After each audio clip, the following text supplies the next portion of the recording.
The motorsports world is where legends are made, the unthinkable happens, and barriers are broken. One man harnesses the power of an industry every week. This is the General Tire Down and Dirty Show, powered by Polaris RZR, with Jim Beaver.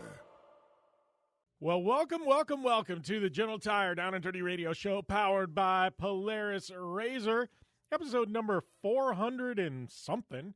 I think we're maybe into the 30s. Anyways, yeah, we are here. We've been here for a long time, and we're going to be here for a long time. And welcome to everybody tuning in, whether you're tuning in on SiriusXM, Channel 211, Dan Patrick Radio, our good friends at the American Forces Network, Sports Byline Podcast 1, Apple Podcast, downanddirtyshow.com, or anywhere else. Thank you guys for being here. And let me tell you, we are going to deliver today. Today are days why you listen to this show.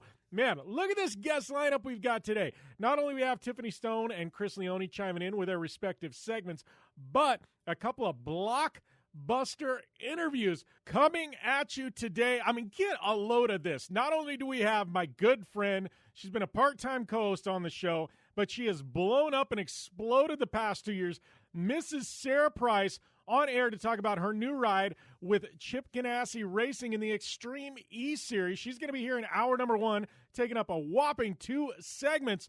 But then, hour number 2, we have making his Down and Dirty Radio Show debut, NASCAR driver for Team Penske, Joey Logano. And I am excited to deliver those 2 interviews, plus Power Rankings with Chris. We got an off-road and a motorsports update and car automotive update with Tiffany Stone. I don't know. You never know where that segment's going to go, but I got to tell you, we are delivering today the goods right here on the show. And, man, not only that, we got a lot to talk about here. Man, my good friend and Vision Wheel teammate, Alan Ampudia, he has dropped just a massive, viral video called Amped. We're going to dive into that here in the top of the hour here, in the top of the segment, I guess.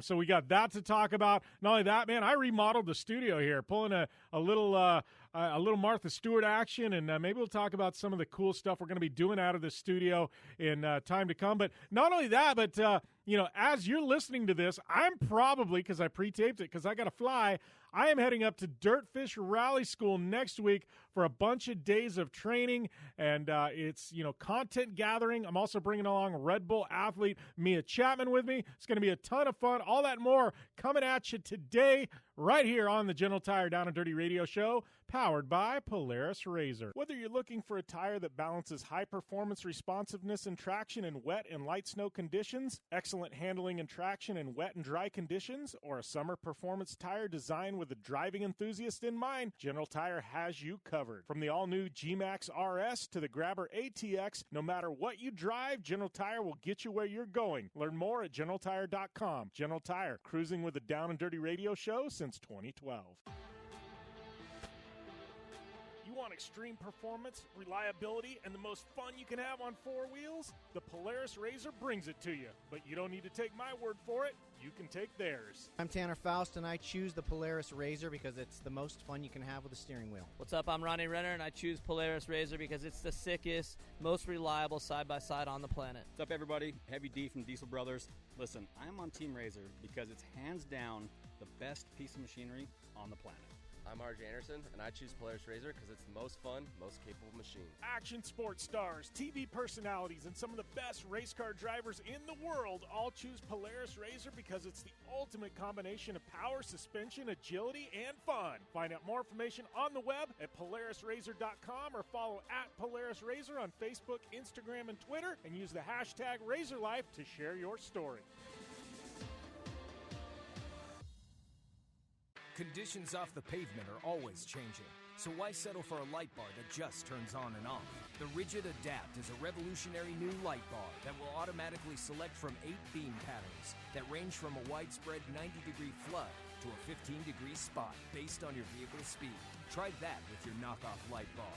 A dash-mounted controller allows the user to toggle between adaptive mode, beam patterns, and RGBW accent lighting. With Adapt, it's easier than ever to own the night. Looking to have some fun on four wheels? Dirtfish Rally School has you covered. Packing as much adrenaline and adventure as you can handle into high-performance all-wheel drive and rear-wheel drive Subaru rally cars is where the fun begins at Dirtfish. Just 30 minutes outside of Seattle and Snoqualmie, you'll get a chance to train up to 3 full days with some of the country's best instructors and be put through the high-octane rush of rally on mud, dirt, and tarmac. Get started today and call 425-888-7715 or visit us online at dirtfish.com and use code 911 for a 15% discount. When looking for a new wheel for your off-road vehicle, car, truck, or UTV, the choice is easy. You choose what the pros use. Rob McCachran, Keegan Kincaid, and myself, Jim Beaver, all exclusively use Vision Wheel, whether we're dominating Baja, taking the cup at Crandon, or shredding UTVs. Vision Wheel's trend-setting designs and durability will set you apart from the competition and your friends. Check out visionwheel.com or at Vision Wheel on social media to learn more. Like what you hear? Catch all the back episodes of the Down and Dirty Radio Show on Apple Podcast, and be sure to rate, review, and subscribe. Welcome back here to the General Tire Down and Dirty Radio Show, powered by Polaris RZR. We are locked and loaded for a massive, massive show today. Like I said before, Power Rankings, Tiffany Stone, and Joey Logano in hour number 2. Hour number 1, we got Sara Price coming up after this next break, which gives me like a whopping 1 segment to cover all the news, everything we got going in the world of motorsport and action sports, everything else. You know, there's just quite simply a hell of a lot going on right now. And, I do want to give a big shout out to our good friends there at X Games. I know they're celebrating this summer their 25th anniversary of X Games. You want to talk about, one, it's been a huge part of this show over the years, but just a huge part of my life. When you start talking X Games, before I even got into motorsports, and X Games kind of bridged that gap because then it became Action Motorsports. The show has been an Action Motorsports show. Obviously, we broke through and started doing a little bit of traditional motorsports, but, X Games has been such a massive influence and part of my life. I go back to the 80s, I was born in 1980. I'm 39 now. And, it was one of those things like, I was into BMX. I skateboarded as well, but it was really BMX for me, and a movie Rad came out, and then there was Skate TV on ESPN, and, or on Nickelodeon, excuse me. But it was like you got these bite-sized chunks, not only that, of action sports, right? And you got the magazines monthly. I was a subscriber to BMX Plus, Thrasher. Thrasher before it was like the cool thing where all these kids that have never skateboarded wear the shirts, like, it was a big, big deal for me. And then all of a sudden, ESPN and X Games came out, and it was like, oh, wow, this is huge, right? And, I had BMX race and things like that, but now it was like on TV, mainstream. Everybody was talking about it. It was a whole lot easier to consume, and this is pre-internet days, right? And so ESPN really, it was a big thing. I used to tape the summer X Games, you know what I mean? And that way I could rewatch them all year long, and and then moving on into my career, I BMX'd and rode in competitions and things like that, up until I was in college. And even when I was in college, I did some. And, it was just one of those, it was such a big part, and I still ride. But then it gravitated into motorsports, and Travis Pastrana, FMX, Brian Deegan, and then you got guys like Dave Muir crossing over doing rally cars. And then I get into announcing in this show, and now I'm interviewing these guys that I grew up with. They're all personal friends. And, and they all go back to X Games every single year. Even Pastrana's got, Nitro World Games that competes with X Games a bit. Even he gave him a shout out for 25, and it was just such a massive part of my life, and it still is. I still never miss an X Games. I tune in. I will say Winter X, I'm not as big into Winter X as I am Summer X, but I still try and catch as much Winter X Games as I possibly can.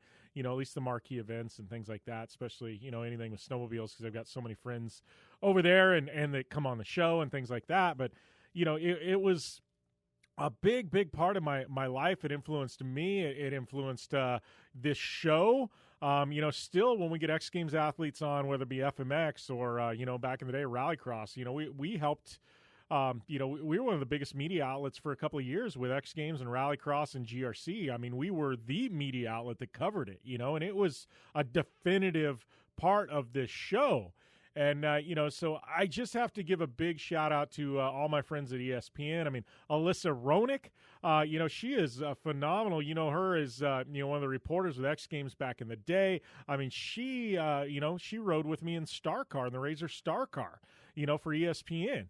And, and Jen Horsey, I mean, you want to talk about a legend, in rally co-driving and broadcasting, at least in the rally world. And she was a part of X Games. And I mean, she's been a big influence in my career. As I got into TV, she actually helped me voice act and learn how to carry my voice and do certain things that I never even thought of. Right.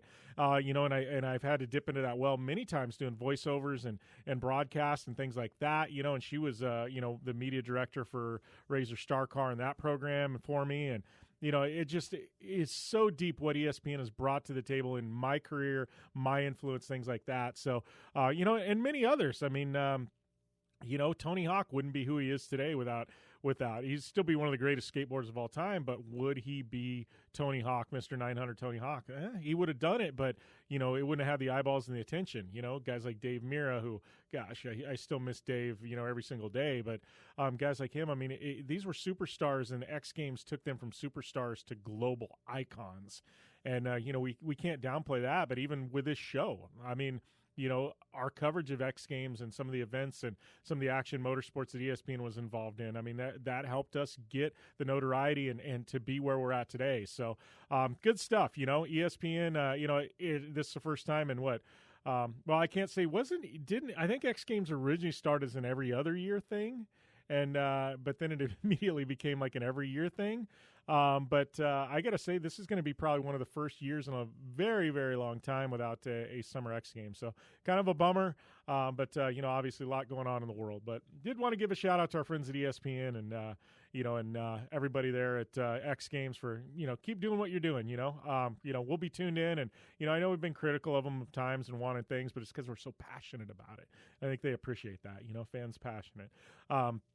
Do want to give another mention, man, as we kind of roll through here in this opening segment. My Vision Wheel teammate, Alan Ampudia, just dropped a video called Amped. Go and check it out on YouTube, just AMPD, Amped. Check it out over there on YouTube. Basically he took his trophy truck through the streets of Ensenada, and I got to tell you, man, Little John was a part of it, co-drove in the truck, and did some music. It's scripted, kind of cool, but I got to tell you, they throw down with papas and beer, but these boys can drive, the Ampudia brothers. And Alan, I mean, some of the stuff, Ensenada, I heard this, and I'm like, man, they better bring their A-game. B.J. Baldwin did a recoil in Ensenada, right? You better bring your A-game if you're going to go toe-to-toe with B.J. Baldwin. And I got to tell you, I don't want to say deliver the knockout blow to B.J. Baldwin in regards to Ensenada, but I got to say that they definitely won a few rounds of the boxing match. And I think BJ, even on his social media, conceded that. Like, some of the jumps, some of the stuff that Alan Ampudia did in this video, man, it was insane. And, it's scripted. There was some acting in it, but it was only like 4.5 minutes long. And I think a lot of times people with these viral videos now think that they need to go 7-8 minutes with these car videos, 10, 12, 15 minutes. I love this video being 15 minutes. It was being 4.5 minutes. I think it was nice, action-packed, tight, concise, and it delivered on all fronts. So if you got 4.5 to 5 minutes, definitely go over to YouTube, check out Amped with Alan Ampudia. You are definitely going to love it. Let me tell you, it is worth the price of admission. I know I've reached out to him. We are going to have a re-air next week because I'm going to be at Dirtfish, and then we're going to be dropping some interviews and, a podcast that I'm going to record up there. So I know in the coming weeks we're probably going to have Alan on the show. We're working at that, so it'd be great to talk to him, find out what they're doing. And obviously racing in Baja is kind of at a standstill right now, but it'd be fun to catch up with Alan Ampudia. So be looking for that, but check it out. It's Amped, AMPD, Amped, over there on YouTube. Not going to disappoint you.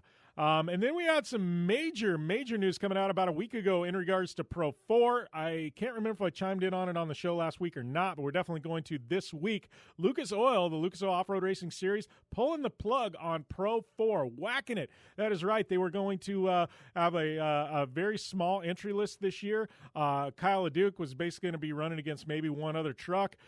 He's decided to switch and go race in the Midwest within the Championship Off-Road Series. That left maybe potentially one truck in the Lucas Oil Off-Road Racing Series. So they decided, you know what, we're not going to offer that class this year.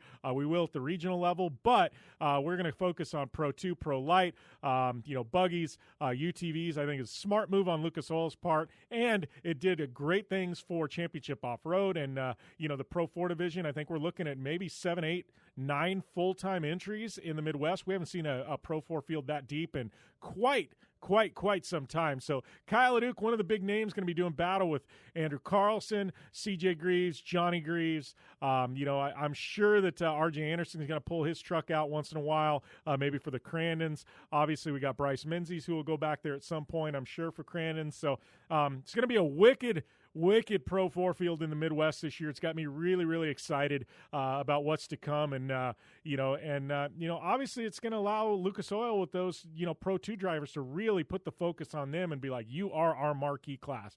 You're going to run at the end of the day. You're going to be under the lights. Nobody's competing for the spotlight. It's all about you guys. And, they got Ryan Beat. They got some heavy hitters. Heard rumors of Rob Mack going to be doing a little Pro 2 this year. Didn't have plans to do it, but now he possibly will. So I think it's going to be an interesting time for short course. Obviously, the biggest, the biggest off-road race after the pandemic is going to be Silver State in the desert, and then we've got ERX in mid-July, and then we follow that up with Reno with Lucas Oil Off-Road Racing Series. So lots of off-road to come. I'm really excited. We're starting to get a good picture of what off-road is going to look like in this second half of 2020, and I got to tell you, it's going to be slam-packed. Vegas to Reno already.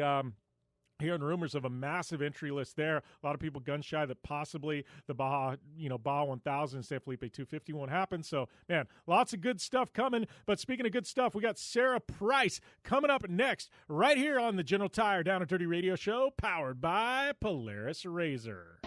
Your life demands a tire that provides durability, comfort, and performance, and that's what General Tire delivers for you. From the all-season grip of the Grabber UHP to the comfort and on-road manners of the Grabber HTS to the durability and off-road traction of the Grabber AT2, General has a tire that will help get you where you need to go. So let us take you on your next big adventure. Tweet us at General Tire, hashtag anywhere is possible, because with General Tire, anywhere is possible.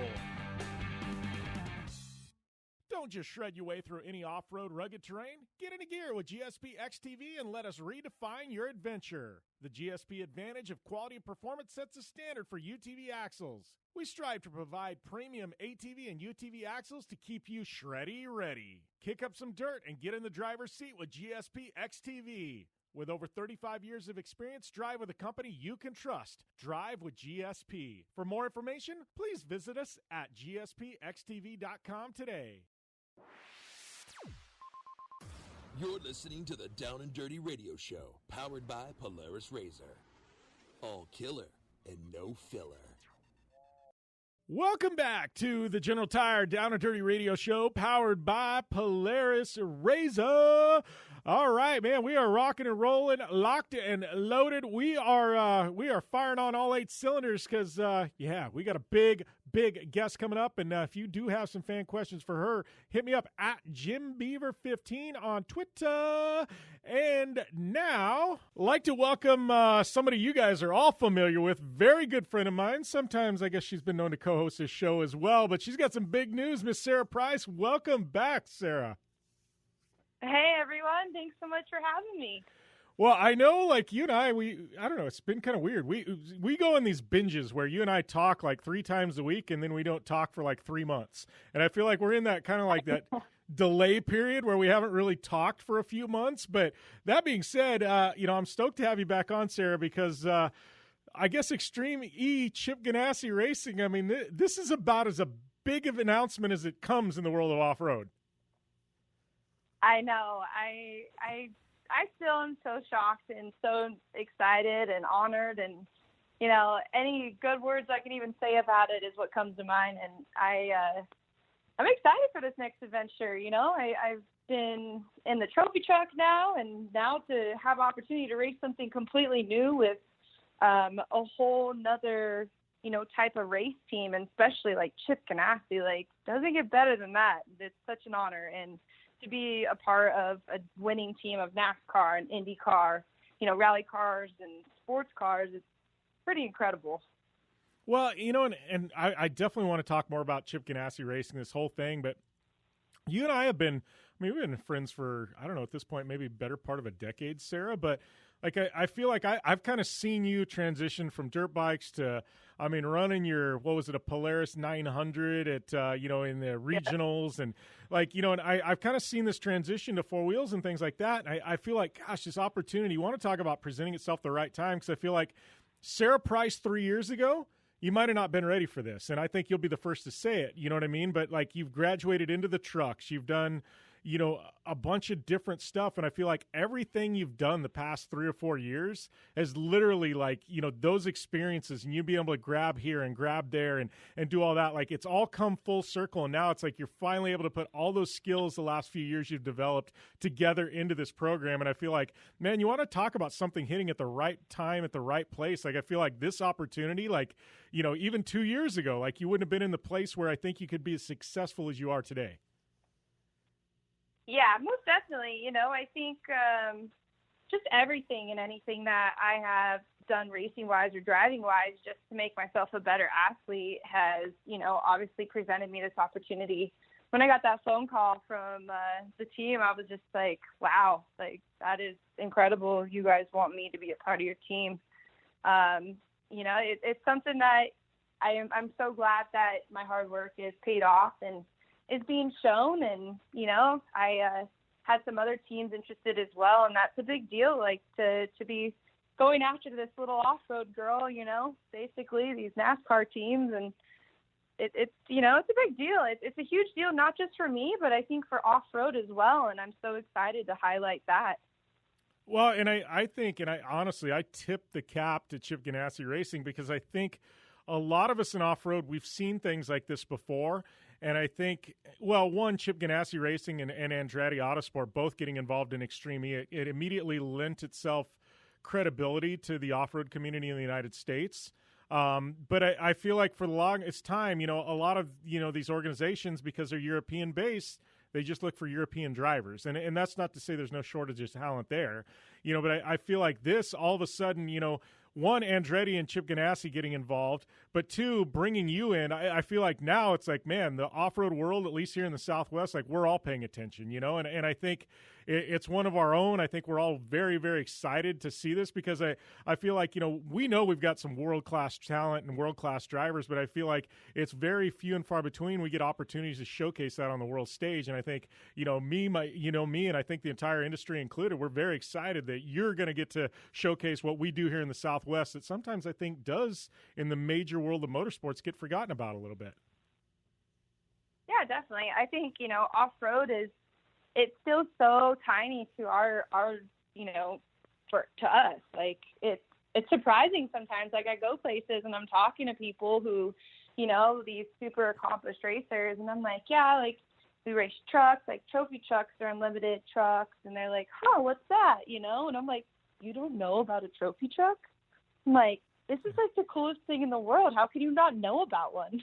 It just dumbfounds me sometimes. So I think being able to be on such a stage like Extreme E and racing around the world with so much publicity, so much attention, with drivers that are in F1, teams like, Chip Ganassi, and the most, I guess, educated teams in electric racing are at the forefront of the series.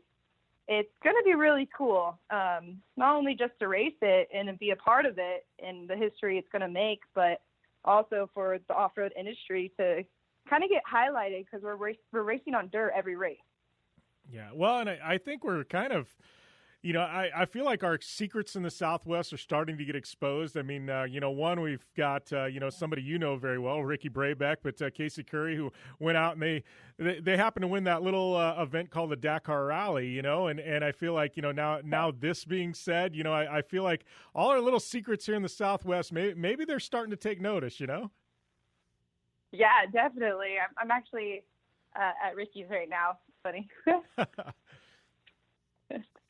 He's awesome. We were out side by side yesterday, and we were out all day long. And it was a typical, we're going to be back by 3 p.m. Turned into being back by 7 p.m. We just had a blast out there. Yeah, and here's a question. You and I are friends. So does it get under Ricky's skin when you guys go out in like the UTVs and you're just wicked quick and way faster than him, or does it, or is his skills on four wheels, are they on par with you, Sarah? He's actually a really good driver. I was very impressed. So the first time we went out, my RZR was still getting built. He had already bought one, and so I rode passenger with him.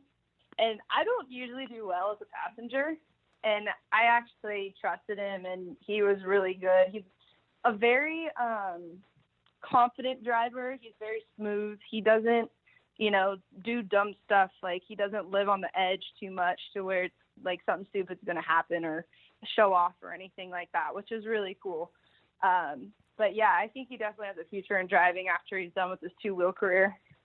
Yeah, it probably goes back to the Dakar stuff, though, because he's like, we got to make something last for 2 weeks. We can't just send it on the first day, right? Yeah, and he's super competitive. Don't get me wrong. Like, we were racing 110s together, and I got on the 110, and I lined up right next to him, and he didn't say a word to me. And I was like, did I do something wrong? For all of you who don't know, we're together. That's my boyfriend. Yeah. But he like, looked at me like, really? We have to race against each other? And then we got off the track, and I was like, you good? And he's like, yeah, I just didn't want you to beat me. And I was like, well, thanks for telling me. I was like, cool. And we're just openly competitive, I guess you would say, which it makes it pretty fun. Yeah, you just flip it on, flip it off. It's like helmets go down. Yeah, we it's full on. Let's go. And then the helmets come off. It's like, yeah we're cool now. Yeah. And then the side-by-sides, I'm sure it will be the same thing, when we both get both of our cars going. And we go out there, it's going to be – I think he's going to be having a blast when he gets to touch bumpers with me. Nice. Well, it's funny because you and I did a lot of traveling together, but you posted up something this morning from Terracross where you were just sending it out of that Mangler. I'm like, want to talk about some fun? Like, I would love to see you guys go battle on something like that in Terracross where it's just full-on yard sale. Obviously, Terracross doesn't exist anymore, but like that would be so much fun. There's things about that series I so miss because opportunities like that where if you would have called Joe, you'd be like, Joe, Ricky wants to run a RZR. Joe would be like, bring it on. Yeah. Oh, that would have been such a blast. But yeah, as long as it's not my RZR we're racing in Terracross, I'm all for it. I think that would be a blast. We would have to bet on something, though. I don't know what we would bet. Oh, he's a bettor. That's like anytime I'm around Travis Pastrana, you can't do anything. You can't even go out to eat without a bet. Is Ricky one of those guys where there's always got to be a bet going on? No, there's not always a bet going on, but there's definitely something that we got to, like, make it better. Because so right now, he has a 1 car. He has a Class 1 car. A lot of people don't know that. I did not know that. Yeah, so he races, like, one-off races whenever he can when his schedule allows it. And he wants to race Silver State, and right now I'm not racing Silver State. So he's trying so hard to get me to co-drive for him. Oh. And I'm like, I don't know. I was like, I might puke on you. I've never gotten sick in a car, but I don't do well in that seat, and I don't know. We'll see. We'll see if I end up riding with him or not. That's ooh. I don't know if I could do that. I've co-rode with like Jolene and the RZR and things like that, but I don't know, Class 1 car, that's like another level of commitment with somebody. I don't know that I would be ready for a Class 1 car. Right. Yeah. It'll be interesting to see if we do. It'll be fun though. It's just all of our close friends and just go out there and have a blast. Yeah, that would definitely be a ton of fun. So, oh man, so we got to get back to talking a little bit of Extreme E here, Sarah. But before we do that, I got to take a short commercial break, and we'll return here to the General Tire Down and Dirty Radio Show, powered by Polaris RZR. I'm Polaris rider Jim Beaver. I race trophy trucks professionally, host a Down and Dirty radio show, and also travel the country announcing motorsports events. I've seen it all, and trust me, I've done most of it, so when it comes time to relax on the weekend, nothing is better than taking time with my family in our RZR vehicles. They've got the reliability I need to just pick up and go explore the desert, dunes, or trail, and have the capability to attack even the harshest terrain. If you're looking for some of the most reliable and safest, and hands down most capable off-road machines in the world, look no further than Polaris and their award-winning lineup of RZR vehicles. Whether you want your daughter to experience off-road driving for the first time in a RZR 170 like me, take the entire family out in a RZR XP4 1000 on the weekend, or shred the desert and dunes in the all-new RZR XP 1000 Fox Edition, Polaris has you handled. Take my advice and join me and some of the best drivers in the world by driving a Polaris RZR. Check out the full Polaris RZR lineup at Polaris.com or follow them on Facebook, Instagram, and Twitter at Polaris RZR.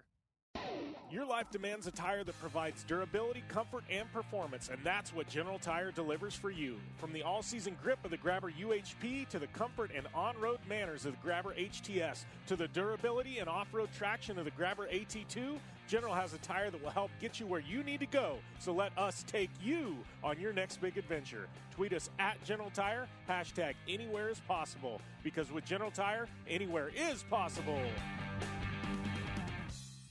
When looking for a new wheel for your off-road vehicle, car, truck, or UTV, the choice is easy. You choose what the pros use. Rob McCachran, Keegan Kincaid, and myself, Jim Beaver, all exclusively use Vision Wheel, whether we're dominating Baja, taking the cup at Crandon, or shredding UTVs. Vision Wheel's trend-setting designs and durability will set you apart from the competition and your friends. Check out visionwheel.com or at Vision Wheel on social media to learn more. Looking to have some fun on four wheels? Dirtfish Rally School has you covered. Packing as much adrenaline and adventure as you can handle into high-performance all-wheel drive and rear-wheel drive Subaru rally cars is where the fun begins at Dirtfish. Just 30 minutes outside of Seattle in Snoqualmie, you'll get a chance to train up to 3 full days with some of the country's best instructors and be put through the high-octane rush of rally on mud, dirt, and tarmac. Get started today and call 425-888-7715 or visit us online at dirtfish.com and use code 911 for a 15% discount. Life is all about sound. The sound of sports, the sound at the racetrack, and the sound of your vehicle. Don't drive around listening to this. Drive around listening to the sound of performance. Gibson Performance. Gibson Performance Exhaust is the company who can turn this into this. Remember that life is all about sound, and Gibson Exhaust is the sound of performance. Check out your next catback exhaust system, headers, muffler, or UTV exhaust at GibsonPerformance.com and get more power and more sound. Like what you hear?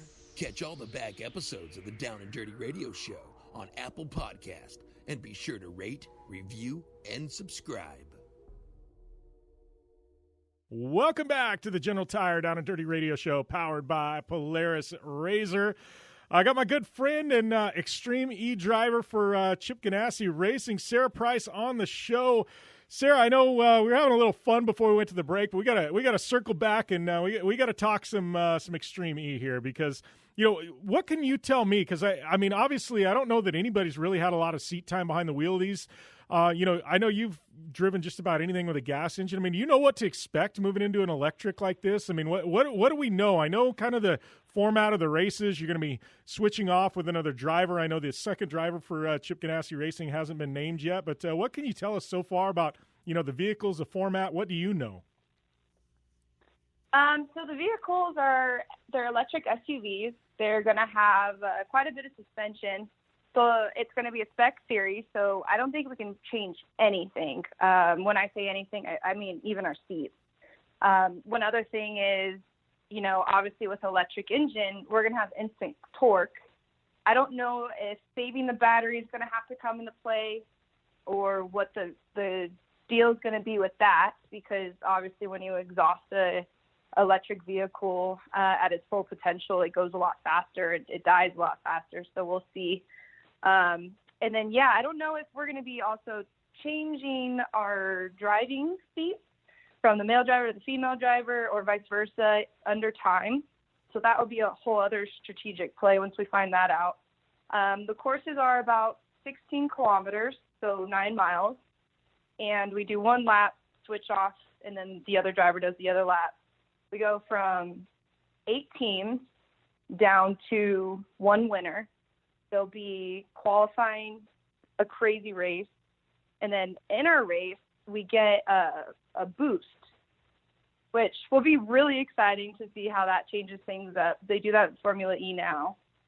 And then also an award for the longest jump, which I'm excited for. Yeah.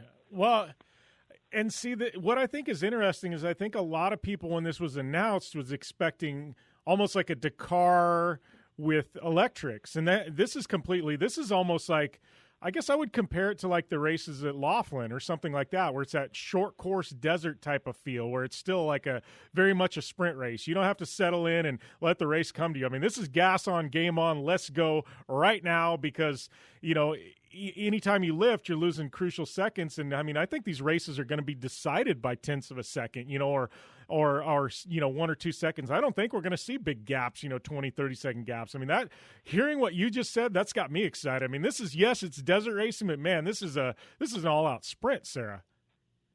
Yeah, it's going to be, I feel like more like a short coursey type racing. So we're door to door, which is even more exciting for me. So yeah, we're going to be going out there pretty much pedal to the metal as much as we can, or, as much as the vehicle allows us, which I haven't had a chance to drive one yet. We've been trying to schedule that in the last month to try figuring out when travel bans and all that will be lifted. But it's looking like I'll get a chance in the next few months. But yeah, it's going to be interesting because we don't have noise either. So that's going to be something new to get used to.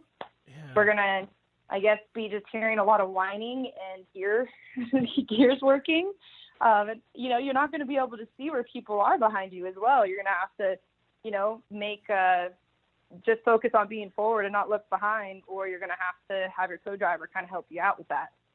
Well, and I think, too, that's an interesting thing about the no sound, because, like, with off-road trucks, we've got that big, that horsepower, that sound, so you don't hear everything. But I feel like being in an electric and being in off-road, like, you're going to hear every creak and crack and rock go underneath the chassis, and, like, that's going to be, like, an eerie feeling, because I know me, like, you're racing Baja and you get to, like, the last 25, 30 miles of the race, Sarah, and you're sitting there and you can hear every single thing on your truck. You're like, oh, come on, hold together. Like, all the time just squeaking and not wanting to stay straight. You're like, I'm on a road. How can you not stay straight? Come on, truck. Right? And I feel like now with these, you're going to feel that tenfold, because you're not going to have the engine noise to hide anything. It's like you're going to hear everything, Sarah. I didn't even think about that, like all the rocks and everything. Yeah, that's going to be interesting. That's going to be totally new for me, because obviously I've never raced an electric vehicle, but I'm excited. It's pretty cool. And so another really cool thing about this is we're 7 people a team. So you have both drivers, probably 4 mechanics and a manager is what I'm guessing. Not for sure yet. And then our paddock is on a ship that's ran on hydrogen and some other alternative fuels that we're all staying on the ship and working on the ship and everything. The only thing we get off for is just to go racing. So that's a whole nother thing that's pretty cool. Like, the ship built just for this race, just for the team. Yeah, well, and I was reading, too, like, I mean, the places you're going to go, Senegal, Saudi Arabia, Nepal, Greenland, Brazil. You want to talk about some rad places that, I mean, you're like me. You've traveled a lot, but I got to think a lot of these places, Sarah, I mean, you probably haven't been before. That's exciting. Not only that, but I think a lot of these places like Nepal, Greenland, like, I don't know that they've ever had off-road races there, right? I mean, this is going to be kind of cool. I know. I said that earlier in an interview, and they were like, have you ever wanted to go to Europe for any sort of race? And I was like, well, they don't really have off-road there. So I never thought of it. But I was like, if you would have asked what my dream was 5 years ago, was I want to travel the world racing. And look at what this Extreme E is. It's exactly that, and getting to travel the world to these most impacted environmental areas, that we get to actually race a really awesome machine on, and not to mention with one of the best teams in American racing. So I'm on cloud 9. I'm so grateful and so stoked, and can't wait to get to work to do well. And, the team itself, they want to win. They've definitely made that clear. And I don't like to become first loser, so we're going to do our best to do that. Yeah. Well, here's a question. I mean, obviously, you're the, I guess, first female in the 30-year history of Chip Ganassi Racing to be signed to their roster, which I think is amazing in and of itself, and, here's this, this basically racing organization with so many wins and so many different disciplines. Like, now you got the opportunity. I mean, are you sitting there back there salivating going, all right, Sarah's going to go to the Indy 500 this year. Oh, Sarah's going to go some NASCAR. Like, are you looking at that going, all right, so now I get to actually go and they've got some amazing, I mean, Scott Dixon, one of the greatest of all time, like you're joining some elite company here, Sarah. I know, it's kind of crazy. That's been a question asked a lot too, is like, well, do you have, do you want to go to NASCAR, IndyCar? You're with one of the best teams now. And, I love racing everything. I'm going to race anything and everything till the day I can't. And I'm up for anything. I love to try everything, see if I'm good at it. I think I can adapt well and figure it out. So if the opportunity arose, then you bet I'd be there.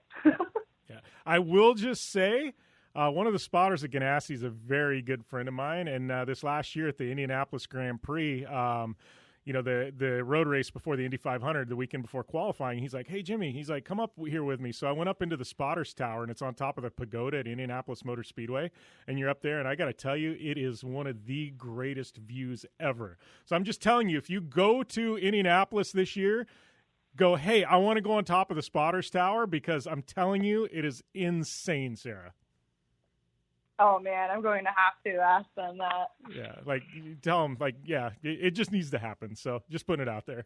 I've only been to one IndyCar race, and that was because, well, no, I've been to a few because I was racing, but, like, to watch and, like, be involved in the IndyCar pits, I've never been on that side of it, only, racing the stadium super truck side. Yeah, I was going to say, I've been at Long Beach with you, so I know you've at least been to one. Yeah. Yeah. And I was going to say, I went to my first NASCAR race this year. That's the first place I got to drift my new BMW I just bought. Nice. So all that being said, I mean, what's the next, obviously this gets kicked off in 2021. What's the next few months look like for you in preparation for that? I mean, obviously you've got some other stuff you're going to be doing. I mean, you've got some other opportunities in the desert and with UTVs. I'm sure you're going to kind of hit a few things here and there. But I mean, what's the ramp up here? We're 6 months from the start of 2021. I mean, what's the next 6 months look like for Sara Price and Chip Ganassi Racing in regards to Extreme E? So we're just working closely right now on figuring out dates to get a hold of the vehicle or get to see it or drive it, as well as, I put in my 10 names for drivers, for male drivers, and then they had their 10 names. Together, they ended up having 4 names that were on both of our lists, so that worked out great. So they're talking to those 4 drivers. So once we pick out a male, we'll kind of get going on strategy and stuff like that and working together and hopefully getting seat time as much as we can on anything and everything.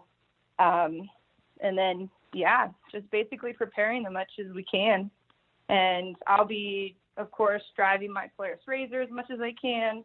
And then I have a race coming up in August, which will be Vegas to Reno in the Chattanooga Whiskey Trophy Truck. So I look forward to that as well. Nice, and I'll be out at Vegas to Reno running too, so I'm looking forward to that one. I feel like all of us have kind of been sitting on our hands for a few months. I know Baja's been canceled and all these other races, and unfortunately, I'm not racing Silver State. That wasn't in our budget or our plans with our sponsors, but I feel like Vegas to Reno is going to be massive this year. I feel like it's the first really marquee desert race kind of coming out post-pandemic since the Mint, and that's not saying anything bad about Silver State. It's just traditionally not one of the bigger races, but I feel like Vegas to Reno this year is going to be huge, Sarah. Yeah, I agree. I'm super excited. The Mint 400 was my first race in the actual trophy truck class. So we will get to see, we had some issues, so that put us back, but we were on pace, which was awesome. We were comparing our times to being only a few seconds off of Menzies on our first and second lap, which was huge. But then going into Vegas to Reno, we're hoping we don't have issues so we can actually show and, do well. Well, and that being said, here's a question. You and I have never really even talked about this, but I've driven trophy trucks, obviously, and I've actually never driven a 6100 truck. you transitioned from 6100 to trophy truck. What was the biggest difference there? I mean, obviously you've got more horsepower, but was there any kind of learning process other than, you know what I mean? I guess, braking's probably a little bit different in your brake points and things like that. But I mean, what was the biggest change in that, you know what I mean? Going from 6100 to trophy truck? Yeah, the braking points were a little different, but not too much because I'm always ahead of myself on braking anyways in the 6100. And I think, in the TT spec class, I would always drive in a little harder to brake harder. But that just comes from like moto. But then now being in the trophy truck, it's so much more planted. Like the truck's just a lot more settled, I feel like, because it's heavier. And then on top of that, now I have the power to get out of situations and to also get up on top of stuff easier and faster. So it's a lot more helpful, I guess, where in the TT spec, you really had to drive it because if you didn't, then you're going to get yourself into a little bit of a pickle you would have to get yourself out of when you don't have power on your side. Yeah. Well, and I've always said that about trophy truck. I said, the thing people don't understand, I said, trophy truck is so forgiving and there's so much horsepower and everything is so big. I said that you can actually be a very bad driver and still be pretty quick in a trophy truck. And I feel like, in TT spec or 6100, you don't really have that opportunity because cornering, there's not as much horsepower there and things like that where, it's keeping your momentum through the corners. You can't really be sloppy. You got to be a very precise driver in 6100. You know what I mean? And I feel like in trophy truck, just because of the way they are, there's a lot of drivers that, you can make mistakes and still it's not, it's not like it's going to be the end of the day. Exactly. Yeah. I think when you starting in the TT specs before I got into a trophy truck, I think was very helpful because it taught me the speed. It taught me, the width of the truck and how to save the truck, not sliding through corners to get, any sidewall punctures or anything like that. And then also to, drive calmly because smoother's faster. And I think in off-road, it's so easy to go a little bit over and then blow a few corners, and that adds up. That adds up a lot of times.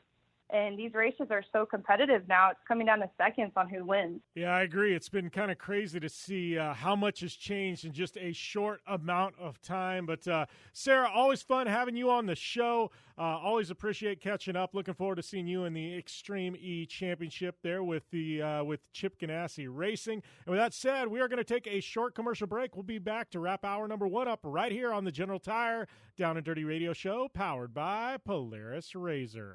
Conditions off the pavement are always changing, so why settle for a light bar that just turns on and off? The Rigid Adapt is a revolutionary new light bar that will automatically select from 8 beam patterns that range from a widespread 90-degree flood to a 15-degree spot based on your vehicle's speed. Try that with your knockoff light bar.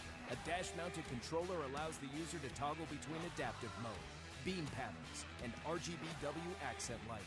With Adapt, it's easier than ever to own the night. Don't just shred your way through any off-road rugged terrain. Get into gear with GSP XTV and let us redefine your adventure. The GSP advantage of quality and performance sets a standard for UTV axles. We strive to provide premium ATV and UTV axles to keep you shreddy ready. Kick up some dirt and get in the driver's seat with GSP XTV. With over 35 years of experience, drive with a company you can trust. Drive with GSP. For more information, please visit us at gspxtv.com today. Thanks for tuning in to the Down and Dirty Radio Show, available live online, in syndication on networks across the U.S., and available internationally on the American Forces Network. Welcome back here to the General Tire Down and Dirty Radio Show, powered by Polaris RZR. And, we were wrapping up hour number 1, man. Big interview with Sara Price. And, that one, it went longer than actually what we aired. So, that being said, I'm going to drop that in Project Action here in the next couple of weeks. So that is my other show. That is right. I got a couple of shows. Project Action. Make sure and check that out over there on Podcast One, Apple Podcasts. Check this show out as well. Apple Podcasts, smash that subscribe button and leave a rating and review. Let us know you're tuning in. Much appreciated for everybody who has done that. I'm at Jim Beaver 15 once again on social media. And, I'm heading up to Dirtfish Rally School next week, and, if you guys want to get in on some Dirtfish Rally School action, use that coupon code JimBeaver15, and you know what? It'll save you 15% off when you guys want to go up to Snoqualmie, Washington, and shred some Subaru rally cars. So, be staying tuned for that. I got a lot of fun stuff. We're going to be dropping a ton of content up there at Dirtfish. I got my mojo back, man. I'm getting back behind the wheel of a race car. And, it's been since, mid-March, and it seems like far, far, far too long since the Mid-400 actually happened. So I am very much looking forward to heading up to Dirtfish and, getting that horsepower cranking once again. So, for those of you tuning in on Dan Patrick Radio, Sirius XM Channel 211, we are signing off. But those of you on Sports Byline, DownAndDirtyShow.com, Podcast One, American Forces Network, you got another hour number 2 coming straight at you. So keep that radio dial locked in right here to your favorite motorsports radio show coming at you every single week right here, the General Tire Down and Dirty Radio Show, powered by Polaris RZR. You want extreme performance, reliability, and the most fun you can have on 4 wheels? The Polaris RZR brings it to you. But you don't need to take my word for it. You can take theirs. I'm Tanner Faust, and I choose the Polaris RZR because it's the most fun you can have with a steering wheel. What's up? I'm Ronnie Renner, and I choose Polaris RZR because it's the sickest, most reliable side-by-side on the planet. What's up, everybody? Heavy D from Diesel Brothers. Listen, I'm on Team RZR because it's hands down the best piece of machinery on the planet. I'm RJ Anderson, and I choose Polaris RZR because it's the most fun, most capable machine. Action sports stars, TV personalities, and some of the best race car drivers in the world all choose Polaris RZR because it's the ultimate combination of power, suspension, agility, and fun. Find out more information on the web at PolarisRZR.com or follow at Polaris RZR on Facebook, Instagram, and Twitter, and use the hashtag RazorLife to share your story. For 100 years, General Tire has provided tires for your lifestyle, your adventure, your anywhere. Born from competition, the Grabber tire offers the durability and off-road traction you demand in a tire. We put these tires to the test in the harshest off-road racing conditions to give you a tire that will make your anywhere possible. So let us take you on your next big adventure. Tweet us photos at General Tire, hashtag anywhere is possible. Because with General Tire, anywhere is possible. When looking for a new wheel for your off-road vehicle, car, truck, or UTV, the choice is easy. You choose what the pros use. Rob McCachran, Keegan Kincaid, and myself, Jim Beaver, all exclusively use Vision Wheel, whether we're dominating Baja, taking the cup at Crandon, or shredding UTVs. Vision Wheel's trend-setting designs and durability will set you apart from the competition and your friends. Check out VisionWheel.com or at Vision Wheel on social media to learn more.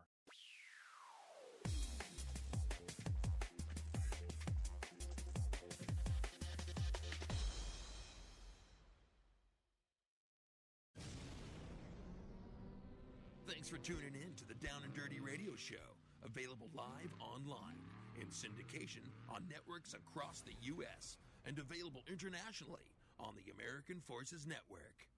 Welcome back to the General Tire Down and Dirty Radio Show, powered by Polaris RZR, hour number 2. That is right, second hour here. Man, it's been a fun one so far, man. If you missed hour number 1, Sara Price, my guest, good friend. Man, that girl is killing it, literally killing it. She's killing the game, and she's now with Chip Ganassi Racing in the Extreme E Championship. You want to talk about just an amazing human being? I know Sara on a personal level. We're good friends, and man, what a badass is she? And she's the type of person. Chip Ganassi, nice job. She's the type of person that you want your daughters to have her poster on the wall, because the person behind the poster is actually as badass and as good of a person as the person on the front that's doing all these amazing accomplishments. So, very, very stoked for Sara to get that ride with Chip Ganassi Racing. It's gonna be a good ride for her for sure. And I think she's going to do big things. Expect a lot of wins and a lot of W's. And I'm kind of excited to find out more about this Extreme E Series. Maybe I'll reach out to some people with the series and see what we can come up with. Maybe get one of them on the show or something like that. Be kind of fun to talk with somebody and get an idea of kind of the direction the racing is actually headed. Drivers, all these announcements, that'll be fun. But I don't know about the racing. what can we expect? And, especially with TV package and live stream package and that stuff. So, yeah, lots and lots to come on that front here in the coming months, I think so. So talking about coming up, though, we got Power Rankings up next with Chris Leone. Then we got Tiffany Stone. And then capping things off, we got Joey Logano with Team Penske. He's going to be on the show as well. So, man, big hour. If you got any questions for our guests, want to chime in on Power Rankings, hit me up at JimBeaver15 on all forms of social media, but specifically Twitter. That's where we get most of our most of our questions on the show. I monitor that while we're live. The other ones, not so much. I do here and there, but hit me up on Twitter at JimBeaver15 if you really want your question answered. And I will slide that little Dirtfish promo in one more time because I'm heading up there this weekend. It is JimBeaver15, just like the social media handle. That'll get you 15% off at Dirtfish Rally School if you want to head up there and slay some tires, slide some dirt, and have some fun up there in tell you what, I'm in Arizona where it's hot right now. It's a whole lot better weather up there in Snoqualmie, that's for sure. So we'll be back with Power Rankings right here on the General Tire Down and Dirty Radio Show, powered by Polaris RZR.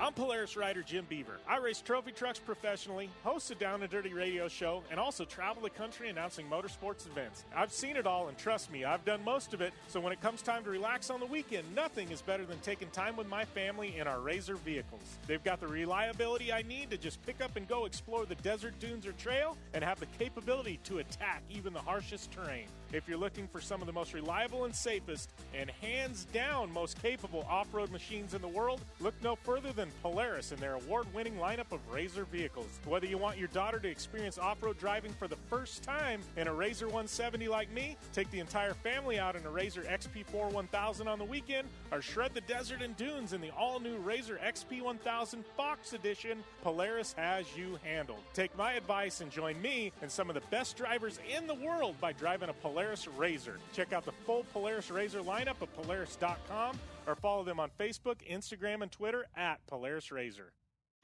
Your life demands a tire that provides durability, comfort, and performance, and that's what General Tire delivers for you. From the all-season grip of the Grabber UHP to the comfort and on-road manners of the Grabber HTS to the durability and off-road traction of the Grabber AT2, General has a tire that will help get you where you need to go. So let us take you on your next big adventure. Tweet us at General Tire, hashtag anywhere is possible, because with General Tire, anywhere is possible.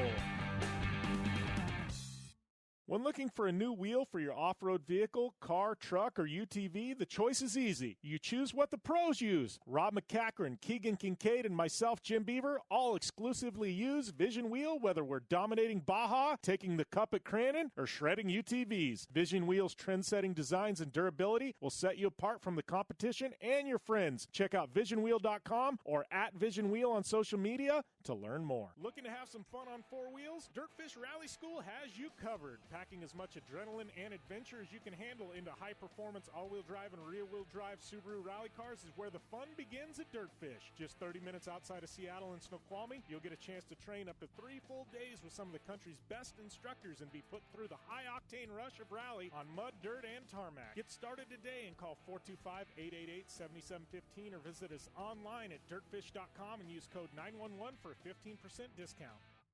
Life is all about sound, the sound of sports, the sound at the racetrack, and the sound of your vehicle. Don't drive around listening to this. Drive around listening to the sound of performance. Gibson Performance. Gibson Performance Exhaust is the company who can turn this into this. Remember that life is all about sound, and Gibson Exhaust is the sound of performance. Check out your next catback exhaust system, headers, muffler, or UTV exhaust at GibsonPerformance.com and get more power and more sound. Like what you hear? Catch all the back episodes of the Down and Dirty Radio Show on Apple Podcast, and be sure to rate, review, and subscribe. Welcome back to the General Tire Down and Dirty Radio Show, powered by Polaris RZR. I'd like to welcome my media director, Mr. Chris Leone, to the line, because you know what that means? It is Power Rankings time. We got a short segment today for Power Rankings, mainly because we've got a massive show with Joey Logano and Sara Price on air. So, Chris, we're going to keep it nice and tight this segment. We're just going to roll right out of the gate, my friend, with number 5 on the list. Who do you have at number 5 this week? Well, Jim, it's always fun to drop the gate immediately on these power rankings, and I am going to go to Salt Lake City, where they've been dropping the gate repeatedly in Supercross, and I've actually got a tie for number 5.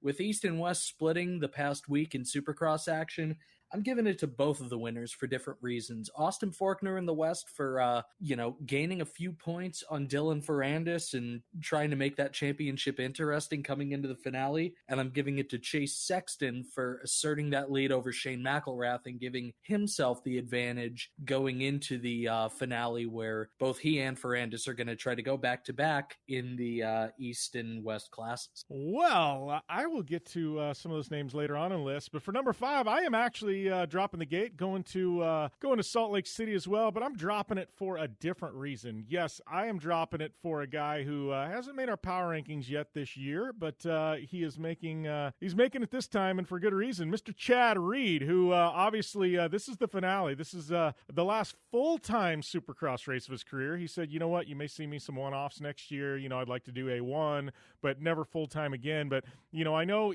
this was supposed to be kind of his swan song, his sail off into the sunset year. The rug kind of got pulled out from under him with COVID-19.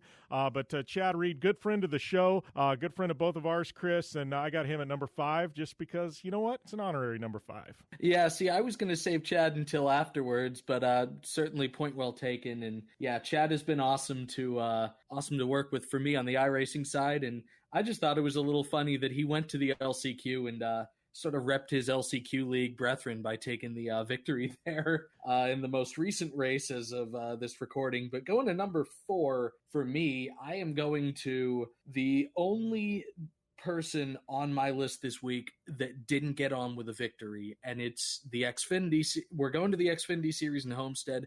We're going to Noah Gragson, who basically dominated both races of the doubleheader, came up short in both cases.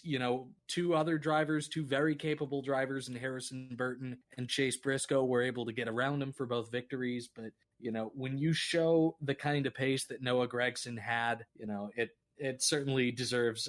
I know that 4th place on a power rankings is probably not the kind of consolation prize that, he was going for when he was leading both of those races in the final stages, but we'll give it to him. Noah Gragson at number 4 for me. Well, with number 4, I'm going to go back to some Supercross, and I had Chase Sexton slotted in at number 4, but this becomes a fluid concept, as you know, and you had mentioned your number 5, and I go, you know what? I'm going to do the same as you. I had Sexton at 4, and I didn't have Forkner on my list, but I'm going to go with Sexton/Forkner at number 4 for the same reasons you did. And, Chase Sexton, I got to give him a lot of credit this year, though, because, we thought this was McElrath's basically championship to lose, and I'm not saying he lost it, but Sexton obviously in the driver's seat now, and it's made it really interesting going into this finale, and I got to give him a lot of credit because he spiced things up a little bit in that 250 battle there. So, we're going with Chase Sexton/Austin Forkner at number 4. Chris, who do you got at number 3? Yeah, for sure. And just, about Sexton, just real quick, obviously he won that title last year, and I'm sure a few people thought it was fluky because I know the East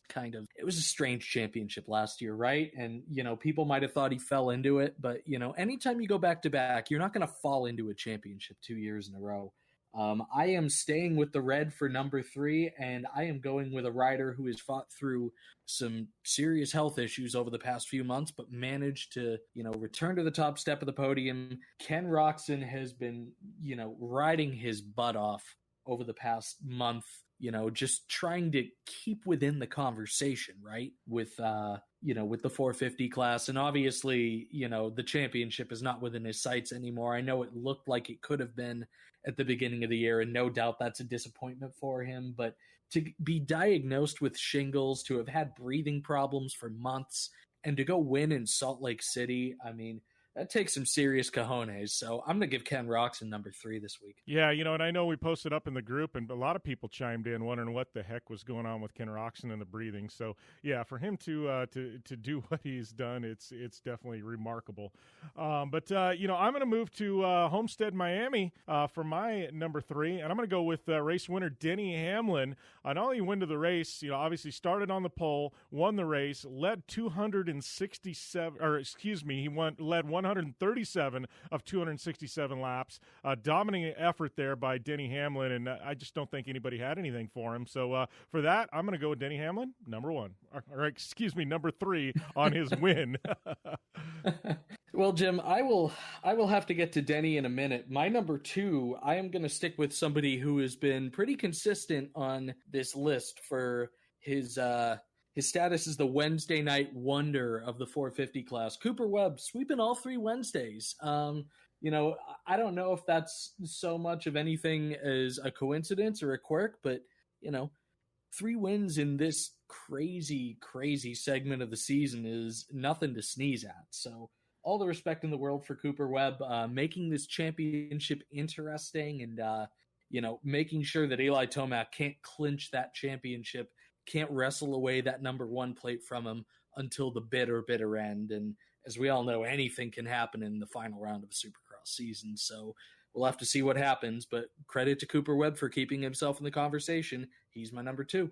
And you know what? I had Cooper Webb slotted in at number 2 as well, so we're agreeing at least on 1 this week. And same reasons you said. You know, obviously Eli Tomac, it's going to take a miracle for him not to clinch this championship. But Cooper Webb at least kept that storyline alive where the championship hasn't been decided yet. And for that, I'm sure Supercross is happy. No offense to Eli Tomac, but, you know, he's had a great run, you know, and like you and I both said, I think if it wouldn't have been – I don't know, this pandemic kind of threw everything in a tailspin because I think Cooper Webb, he's been the hottest rider of this second half of the year, I guess, is, you know, as we've come back. And I don't know, he's riding very, very well. So it would have been interesting to see what could and will have happened, you know, with a full season there, you know, with this momentum. But we'll see it next year. But Cooper Webb, definitely on my list at number 2, which leads us to number 1, Chris. I think I know who yours is. You probably have no idea who mine is, though. Oh, you're going off the board with a number 1 again, huh? Yeah, no, I am going to Homestead. I am going to Denny Hamlin for my number 1. Like you said, you know, basically dominated that Homestead race. I believe the first driver this year to win the first 2 stages of a Cup race and then go home with the victory, which is always kind of an interesting stat to see, you know, stage winners and race winners and how they align, but you know, also a shout out to Denny. Obviously, this over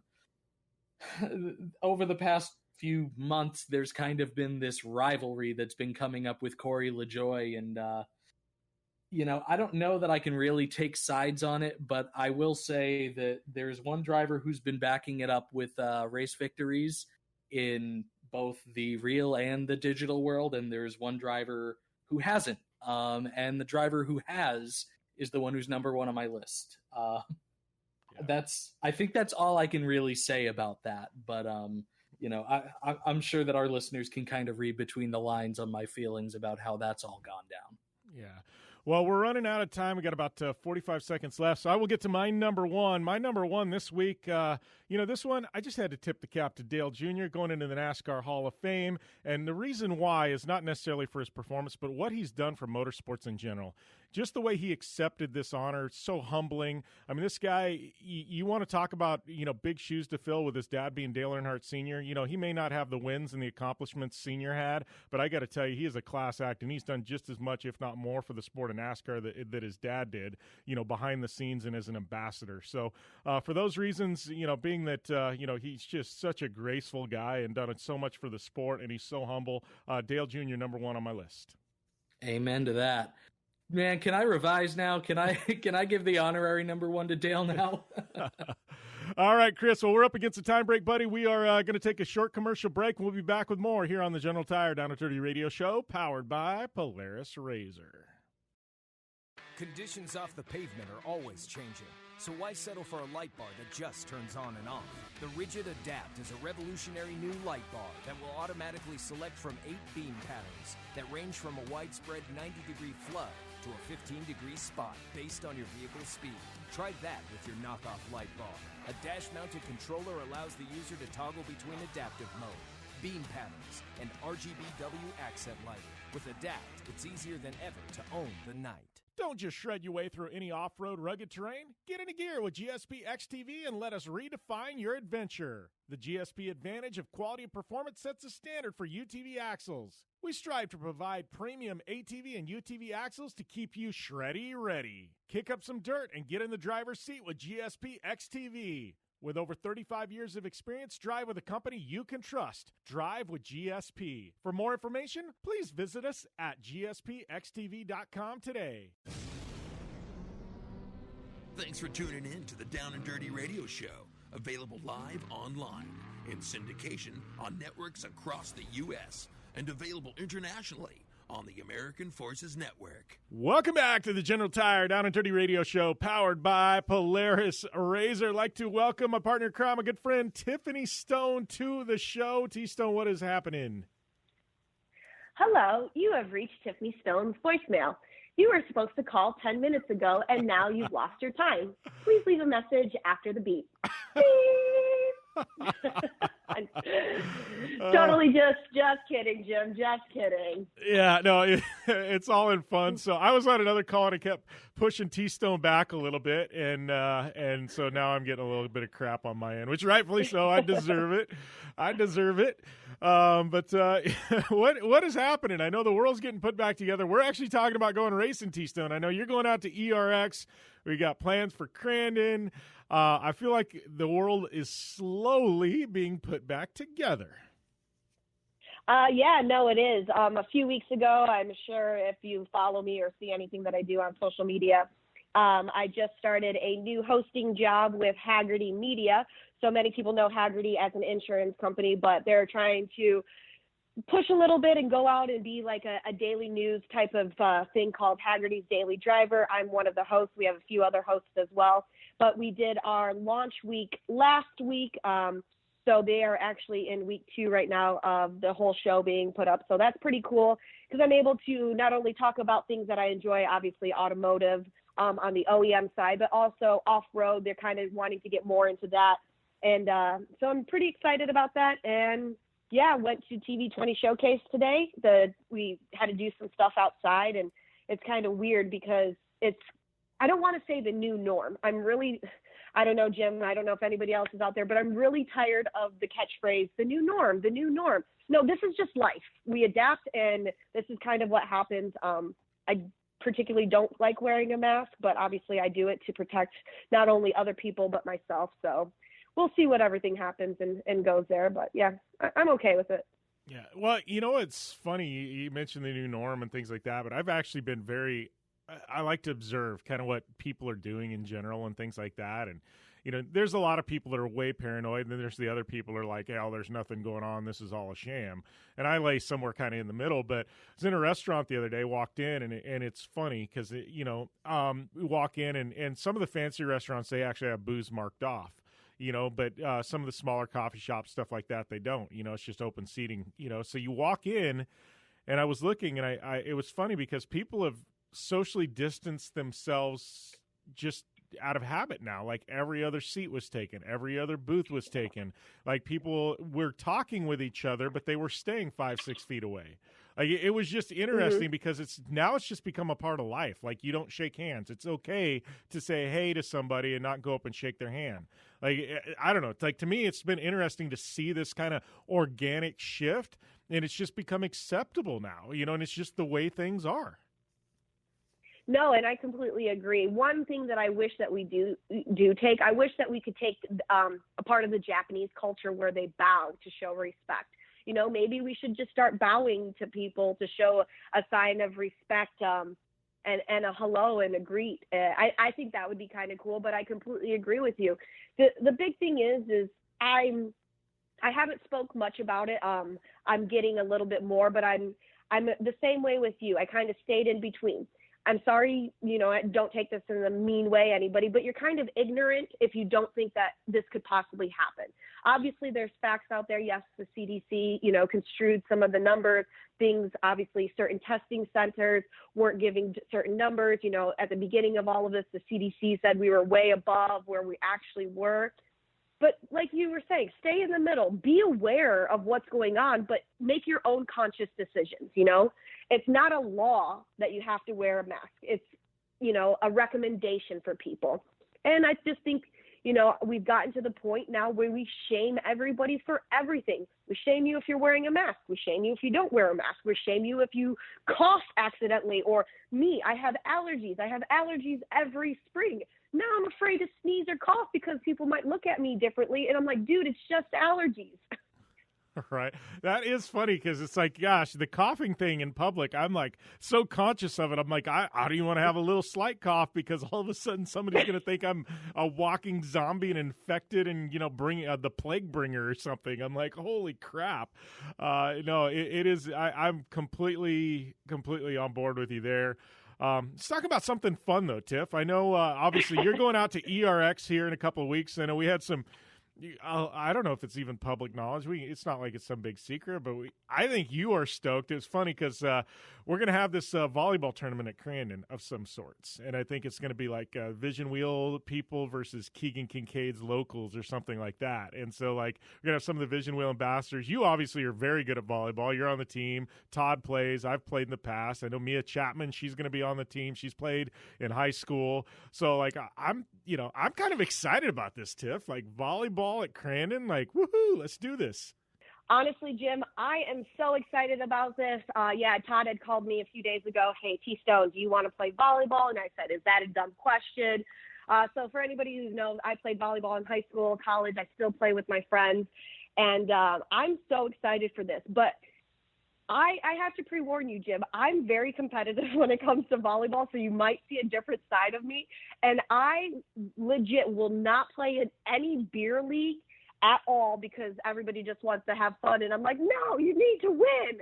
If you want to see a competitive side of me, come out to that volleyball game in Crandon. You will see how crazy I get because I hate to lose. I hate losing. Yeah, but I'm looking at this going, this is at Crandon, and we got Keegan Kincaid playing, and the guy, and I'm looking at this going, man, I don't know. You might be wishing for a lot to say that there will be no alcohol involved. I'm just saying, Tiff. This one's, I don't know. We're gonna have to see. I think everybody's gonna be dead serious about this thing, but yeah, I don't know. Honestly, at the end of it all, Jim, we will be the winners, and Keegan Kincaid will not. But don't tell him I said that yet. I think we need to anoint you team captain. I'm saying we're going to put the C on your shirt. You're captain. You need to keep. I'm looking at this lineup going, yeah, you're going to have a lot of wrangling to do. I think we need to make you captain. You can keep us all in shape. You're going to have us running in the morning doing push-ups beforehand, right? Yes. As I told Todd, as long as we get Team Vision Wheel shirts, and I said, can we get shirts and each of us can put our logos on there? So my logo, Vision Wheel, your logo, Mia's logo, bunch of different ones. We'll put it on there. I'll be team captain. We should have numbers too. I'd like to be number one. Number one with a captain. Okay. No joke. In high school, I was number one and I was the captain. Okay. I don't know. I just like to go. We're reliving the glory years here at Crandon. I know. Do I wear my volleyball shorts and my tall socks, or is it's sand, right? I don't quite know. I would assume it's sand, but I'm like, where are they gonna have sand at? Where would there be a sand pit at Crandon? Are we gonna do it in town somewhere? I truly don't know. It's a good question. It's one for Are Keegan. We doing it I think we're doing it group therapy. Oh, are we? Oh, perfect. Okay. Yeah. There's going to be alcohol involved if it's a group therapy, Tiff. I'm sorry, that idea is out the window. Well, and then we need to get tank tops for Sleeveless Sunday, so then Keegan won't be able to pull them either. So we're all set there. Yeah, I will say I had one of these $70 polo shirts on last year at Crandon. I mean, one of the nice ones the track gives you. These are those golf shirts that are moisture wicking and everything else. Literally, you could pull that and pull that and pull that, and you couldn't get the sleeves off, to save your life. Keegan walks up. He goes, Jimmy, you have sleeves on. He grabs his shirt, and he pulls, and he goes, oh, man, this stuff is tough. And he looks at it, and then he pulled again, and he's like, man, I'm going to get this. And he literally, He-Man'd these sleeves off, and I looked at him and I went, holy crap, dude, seriously, there's the world's strongest man competition, and then there's Keegan Kincaid, and I swear you could put him up against Thor and he's gonna kick his butt. Keegan, I was impressed. That dude, whoo, man, Sleeveless Sundays takes it serious, let me tell you. Well, you got to think about how in shape you really have to be able to drive a Pro 4, a Pro 2, you know, and Keegan Kincaid's been doing that. He's taken after the footsteps of his dad, Jeff Kincaid, and, you know, he's got Caden, who I think is 8 now, and the twins. So he's like, you know, he's got a house full of boys. He's got trucks, and Keegan's pretty strong. Plus, I know Keegan can punch that, like, punching machine, the punching bag machine, gosh, Dragon super hard, Punch. too. Dragon Punch. Do you remember when I walked up with my purse in my right hand and I hit it with my left hand and still hit harder than most of those guys? They were so drunk they were lucky just to hit the bag. Yeah. Oh, yeah. By the way, those of you just tuning in, we are telling Crandon stories. Somehow we got on Crandon stories, but between now and Crandon, obviously we got ERX coming up. We got Crandon. What else is happening with you? Obviously, I know you got the TV showcase. You got a bunch of other stuff going on. You've been doing some stuff with the Jeep. I know ARA's kind of they've kind of pushed everything back to the end of the year, correct? Well, as of right now, we're supposed to do Southern Ohio Forest Rally. I think that they're doing non-spectators, no, you know, final party, no after party, no award ceremony. They're trying to really keep everything together. So I think that Ojibwe is in August, the weekend right before Crandon's Labor Day, and they're still trying to do a 2-day show with the iconic stages and have, you know, the volunteers and everybody out there. So Ojibwe should be a good one. You know, I think July is kind of like a teeter-totter for a lot of companies. We're like, do we do it? Do we not? You know, heading into August, September, I think that's where everything is going to be. And that's where we've talked about before, how everything's just going to be jam-packed, jam-packed, jam-packed. So as of right now, I know I'm also supposed to go to the Smoky Mountain Jeep Invasion as well with Vision Wheel. So we should be doing that in August and then just pretty much starting the rest of the year. It's so weird to think that we're already almost to July 4th, you know, like we're already halfway through the year in a blink of an eye. And then when all this started in March, we're like, how long is this going to last? Yeah, it's kind of weird. And I'm looking at it, and I'm already looking at 2021 going, man, we're like halfway through, like starting to get 2021 plans. Like, I don't know. This has been probably one of the most bizarre years in world history globally. Like, you know, most countries can say we had a weird year. No, the entire world has a weird year right now. It's just like, yeah, I have no idea what's going on. All I know is I am looking forward to things to getting back to a little bit some kind of normal here. And Tiff, always fun, but we are up against a time break, and we will return here to the General Tire Down and Dirty Radio Show, powered by Polaris RZR. Joey Logano is up next. Whether you're looking for a tire that balances high performance responsiveness and traction in wet and light snow conditions, excellent handling and traction in wet and dry conditions, or a summer performance tire designed with a driving enthusiast in mind, General Tire has you covered. From the all-new G-Max RS to the Grabber ATX, no matter what you drive, General Tire will get you where you're going. Learn more at GeneralTire.com. General Tire, cruising with the Down and Dirty Radio Show since 2012. Looking to have some fun on four wheels? Dirtfish Rally School has you covered. Packing as much adrenaline and adventure as you can handle into high-performance all-wheel drive and rear-wheel drive Subaru rally cars is where the fun begins at Dirtfish. Just 30 minutes outside of Seattle and Snoqualmie, you'll get a chance to train up to 3 full days with some of the country's best instructors and be put through the high-octane rush of rally on mud, dirt, and tarmac. Get started today and call 425-888-7715 or visit us online at dirtfish.com and use code 911 for a 15% discount. You're listening to the Down and Dirty Radio Show, powered by Polaris RZR. All killer and no filler. Welcome back to the General Tire Down and Dirty Radio Show, powered by Polaris RZR. I'd like to welcome my guest this week to the line, Joey Logano. Joey, I guess the big news is, for here about a month and a half, NASCAR has been back. That's got to make you pretty happy to be back behind the wheel and not the virtual wheel, I guess. Oh, yeah, 100% for sure. We've been racing nonstop on Sundays and Wednesdays, and so just really trying to make up for lost time that we've been sitting around. So nice to get back at the track, doing it in a very safe way. It's been very successful for NASCAR as a sport, and happy to be a part of that. And this week is a little bit more calm as we roll into Talladega. We actually have a normal week. We're used to racing on Wednesdays and running 2 a week, so now we have just one this week. So it's been a little bit nice to catch up a little bit and breathe for a second as we prepare for the race. Yeah, you know, I was actually talking with Chad Reed a week or so ago, and Supercross is kind of going through the same thing NASCAR was, where it's these 2 a week, and he said, you know, the biggest thing is, he's like, it kind of throws my whole schedule out of whack, because he's like, I've got this routine during race week, you know, what you do and things like that. I mean, did you fight that a little bit? Because your routine that you've had for the last decade during the NASCAR season is kind of out the window with these 2 a week things. Yeah, you used to have a routine of, you know, Monday was debrief, and you know, Tuesday was a prep day, along with kind of doing some of your personal stuff and getting that right. And Wednesday was another prep day, and you traveled Thursday. Now it's, you know, you race Sunday, and Monday you're getting ready to go, and Tuesday you're getting ready again, and Wednesday you race, and then you do that again before you get to Sunday. And it's just it's funny how quick you get used to the new normal, though. You know, is because the first 3 weeks of it felt very odd and uncomfortable. And it's funny how just as people, we were able to just kind of adjust to what feels normal to us. And it's going to be weird having a full weekend in practice and all. We haven't even practiced since we come back. We're just straight up racing. Yeah. Well, and I know, you know, I kind of want to talk a little bit more about the scheduling, but, you know, talking about practice, I know the big one, you know, Talladega coming up this weekend, there's some massive changes happening. I know, you know, with the cars in regards to horsepower, they're trying to slow you guys about a second a lap. I know they've adjusted the aero ducts, trying to get rid of some, you know, the tandem draft. I mean, you know, how do you feel going into Talladega, the fact that there isn't any practice and there's these big changes and you haven't really been behind the wheel of the car with these changes, and it's kind of one of those show up and race things again. And you know, there's a lot of unknowns now.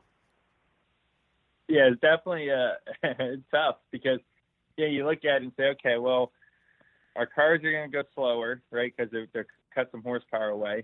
But they took these drag ducts out, so we have less drag, but we have more downforce as well. It goes with that, and you're trying to equate all this into what setup should we put in this car, you know, because you're trying to figure out what's it going to drive like. Can we afford to trim the car out more for straightaway speed and not have as much handling, you know, or does the slower speeds allow the cars to be closer in the pack, and you kind of want your car to be more robust and able to, you know, absorb pushes and stuff and not get sideways. There's a lot of questions that we've been trying to answer already for the last few weeks of what it's going to be like. And the one good thing about not having practice is nobody has practice. So it's an equal playing field for everybody, and we'll all figure it out together. We've been able to do this for, what's it been, 7 or 8 races already. I'm sure we'll figure it out again, and everything's going to be okay. But definitely probably more unknowns this weekend there has been in the last few. Yeah, well, in something like you guys have had for these, you know, last 7 or 8 races where it has been a show up and race, you know, is this one of these? Obviously, you guys have, you know, a team there with Penske where you've got a lot of data, a lot of history, things like that. I mean, is this one of those where you're relying a lot on that? You're relying on your teammates? I mean, this is an all-in effort by everybody just because there is that lack of data. You don't really get to ease into the NASCAR weekend. Not to say you ever ease in, but, you know, this is kind of, you know, gas on the floorboard right from the get-go, right? Yeah, and that's where it's tough because, you know, we made some pretty big changes at Team Penske over the offseason with the crew chief swaps, you know, from all 3 teams at Penske. So there's been some, you know, just kind of getting to know each other and what do we need to have. And without practice, that makes it a lot tougher. So, you know, we're just leaning on everything we can, which is past history notes, simulation data, and teammates and where they're at and where they're, you know, what they're doing. So, it's forced us to look at things in a different way, which has been good. You know, that's been fun, but, you know, it's obviously been kind of grueling at the same time because you're constantly in communications about that. You know, the amount of effort that the teams have to go through to get cars prepared for this many races is very strenuous on the race teams at the shop. And then as a driver, you know, by the time your body recovers from, you know, a race where you've lost, you know, 6-7 pounds, you know, body weight from water, and then you need to race 2 to 3 days later. That's been a challenge, I think, for all the drivers to figure that out.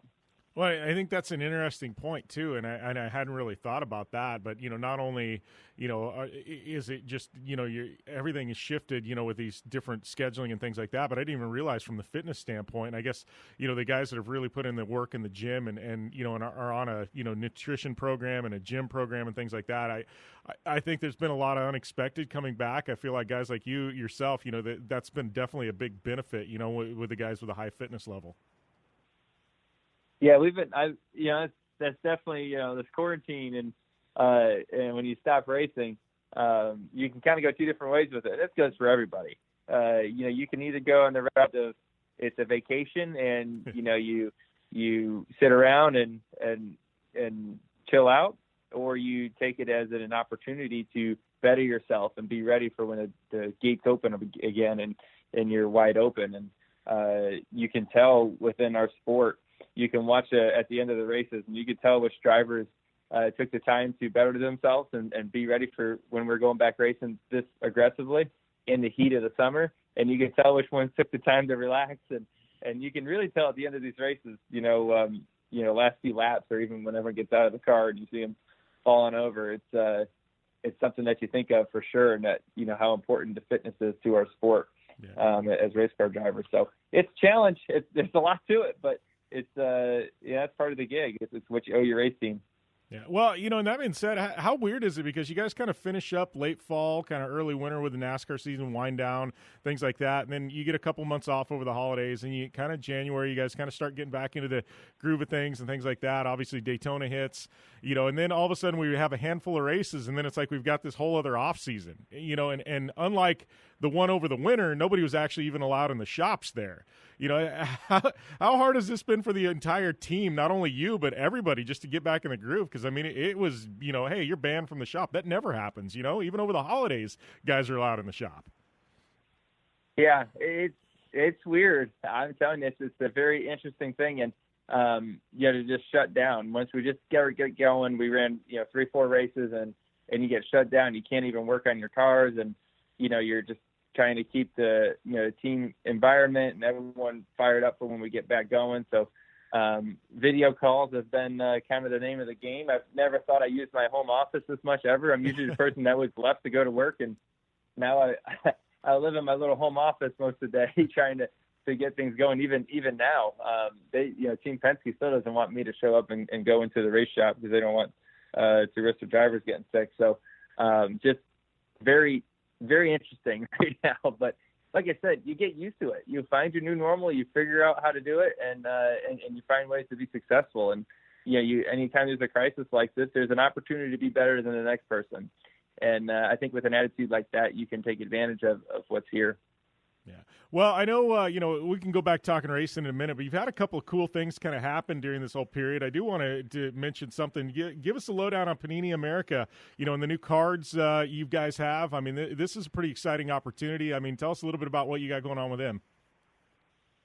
Yeah, I've been able to partner up with Panini again here the last few years, and it's been a lot of fun just working with them and, seeing, the trading cards that they come out with, as a kid growing up as a race fan, I collected, trading cards all the time. And now my son being 2.5, and he could tell he's starting to get into it. He's got the Hot Wheels, and now he's starting to like trading cards and starting to figure out who all the drivers are. And he's learning about, who's who and all that. And it's kind of fun to watch that. And it brings back a lot of memories for me. And as you get older, you start to kind of, cherish those moments and seeing how many fans that send in these trading cards over and over again to me during these quarantine times, and being able to sign them and send them back, or used to when we actually were able to see everybody. I signed a lot of them in person, and I guess that's been a lot of fun to kind of see how this whole industry is continued to gain momentum. And, as an athlete, as someone that's on it, I see huge value in it, which is a lot of fun for I think us as a sport. And, but me as a race fan, I still get excited to see the new cards and all the little details and how sometimes they put their, part of a race suit or a tire or, something that's kind of unique, which is kind of neat when they send a box of them in for me to sign. And they're numbered, and oh, this one's neat. This is the 22nd one, or this is the first one, and I can imagine as a collector that's really neat to have. So, then you can get them at your Walmart, your Target, and PaniniAmerica.net. Is a place to get these, and so it's easy to access and a lot of fun to open up those packages and see what you get. Yeah. Well, that being said, you mentioned your son. I got to put you on the spot here because I know my dad was a race car driver, and he used to have all kinds of stuff, and I had my favorites aside from my dad's. Your son he got a favorite aside from you? Well, he might be persuaded by me on a few of them, but I tell him Team Penske is the way to go. So he. I gotta watch what I say sometimes too, because if I go home and I'm not happy with one driver, I've seen other kids go to the racetrack and say things to me, and I thought, I know where they got that from. So you got to be careful what you say, because when they go back to the racetrack, they might say something to your competitor you might not want them to hear. So you got to be careful on that. But I'd say right now, the ones he knows the most is at least my cars and Brad Keselowski's. As we know them and see them around. So I think right now he thinks everybody's dad's a race car driver. I think he kind of has that in his mind. He's in that bubble world right now, right? I guess that's definitely a cool thing, for though. Sure. Yeah, one of the few kids that can kind of feel that. I do want to mention, too, I mean, one thing I've always liked about you're a car guy, man. Tell us a little bit about carography, because you've kind of started this. I know you got a few episodes in the bank now, and I really kind of liked it because you're kind of all over the board. I mean, you've had rat rods, you've had motorcycles. I mean, tell us a little bit about this, because I know you, down to your core, you are a car guy, man. I've been a car guy since I was a kid. That's what got me into the sport in the first place, and just absolutely love the uniqueness of different types of cars. The stories behind them more than anything is probably my favorite. And so we had this idea of doing the carography, biography about your car. And I started off by doing some of my collection, as we'll continue. And then I love hearing stories about other people's cars. And you go to a classic car show or any kind of car show, and the owner of the car is sitting next to it. It's always kind of fun to hear the story, whether it was their dad's car or a car they found back, along from that they had when they were a kid, or, they restored it. And there's always something unique about it. And no matter what the car is, and I guess to me, that's fun. Like, I love talking to people about that. And I thought it would be cool to kind of highlight some really neat stories. So we've had people submit, some of their rides in, and so we can talk to them about their cars and then also kind of do some fun things with some of the weird stuff that I got as well. So it's been fun, and like I said, I got so much passion for the car world and automotive, and it's just so authentic to who I am. So I thought it was a good way of trying to kind of show everybody what different stories about cars and what I'm into, and get into the car world a little bit. So it's been a fun experience. We've been putting all these on my social channels, and it's been fun. Well, it's been a ton of fun, Joey. Thanks for coming on the show. But we got to take a short commercial break. We come back. We're wrapping up the show right here on the General Tire Down and Dirty Radio Show, powered by Polaris RZR. Want extreme performance, reliability, and the most fun you can have on four wheels? The Polaris RZR brings it to you. But you don't need to take my word for it. You can take theirs. I'm Tanner Faust, and I choose the Polaris RZR because it's the most fun you can have with a steering wheel. What's up? I'm Ronnie Renner, and I choose Polaris RZR because it's the sickest, most reliable side-by-side on the planet. What's up, everybody? Heavy D from Diesel Brothers. Listen, I'm on Team RZR because it's hands down the best piece of machinery on the planet. I'm RJ Anderson, and I choose Polaris RZR because it's the most fun, most capable machine. Action sports stars, TV personalities, and some of the best race car drivers in the world all choose Polaris RZR because it's the ultimate combination of power, suspension, agility, and fun. Find out more information on the web at PolarisRZR.com or follow at Polaris RZR on Facebook, Instagram, and Twitter, and use the hashtag RazorLife to share your story.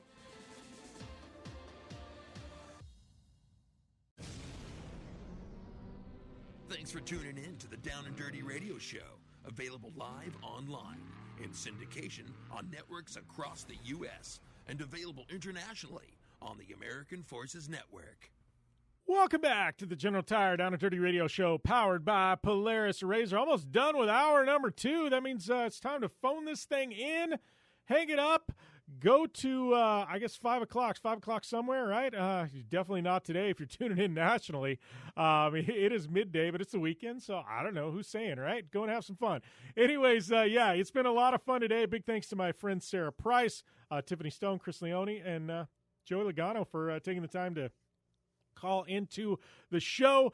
Big shout out to all our partners here: General Tire, Polaris RZR, Vision Wheel, Rigid Industries, Dirtfish, Acronis, Optimus, Racing Junk. Oh, man, we got some amazing partners like GSP, XTV Axles, everybody that continues to support us. Thank you, guys. Much appreciated. And, all that being said, I am heading up to Dirtfish Rally School. Probably as you're listening to this, I'm already on the plane headed to Seattle. And if you want to go to Dirtfish as well, it's coupon code JimBeaver15. That is going to get you 15% off any and all classes up there at the Fish. Also, you want looking for a coupon code for iRacing, you know how to go virtual racing, PR-Jim Beaver. That's going to get you a 50% sign-up bonus there at our good friends at iRacing. So, yeah, check them out as well. I'm at JimBeaver15 on all forms of social media. And also, make sure and go over to iTunes, hit the subscribe button to our podcast, Apple Podcasts it's called, to the show, as well as my other show, Project Action. I've also got a third show, All Things Awesome, with my good friend, Jonathan Coyle. So, we're gonna have a special edition of this show next week from Dirtfish. So we got some special stuff coming at you guys the next couple of weeks right here on the show. Racing starting to resume. I am digging that. I'm going racing here in a couple of months as well. But right now I'm gonna be sliding cars at Dirtfish momentarily until that happens. So you guys have a great weekend and a safe week, and I'll do the same. And we'll see you next time right here on the General Tire Down and Dirty Radio Show, powered by Polaris RZR.